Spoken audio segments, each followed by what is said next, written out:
A day after the first phase of assembly elections took place in West Bengal and Assam, Union Home Minister Amit Shah addressed a press conference at his residence in New Delhi.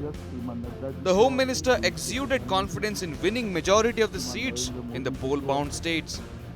Addressing the media, Amit Shah thanked the citizens from West Bengal and Assam for coming out to vote in large numbers.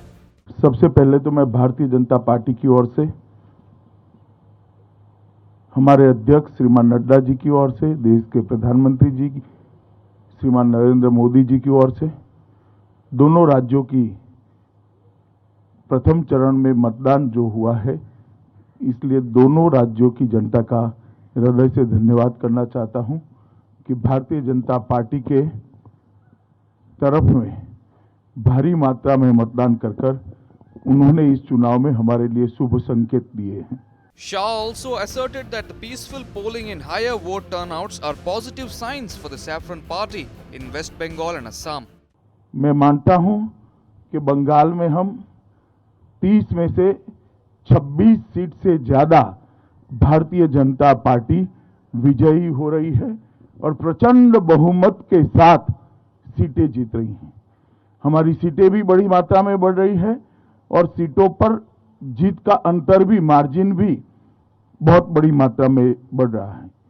जहां तक आसाम का सवाल है, 47 में से 37 सीटों से ज्यादा, 37 सीटों से ज्यादा भारतीय जनता पार्टी विजय प्राप्त करेगी.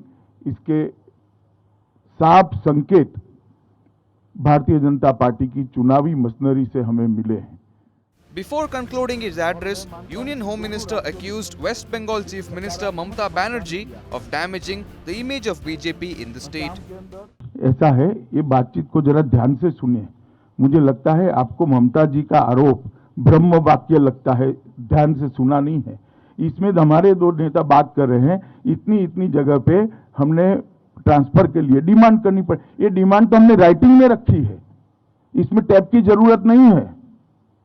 ब्लैक एंड व्हाइट में लिख कर दिया है. एक नेता दूर थे, दूसरे नेता हेडक्वार्टर पे थे, वो फीडबैक दे रहे हैं कि ये कॉन्स्टिट्यूएंसी के लिए भी कंप्लेन करो, इनके भी ट्रांसफर के लिए कहो.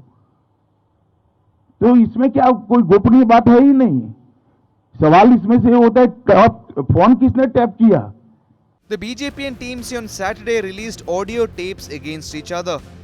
The BJP's National General Secretary Kailash Vijaywargiya has released a purported audio clip of West Bengal Chief Minister Mamata Banerjee. In the audio clip released by the BJP, Mamata Banerjee allegedly requested local BJP leader Pralay Pal to help her win the Nandigram election from where she is contesting against Suvendu Adhikari.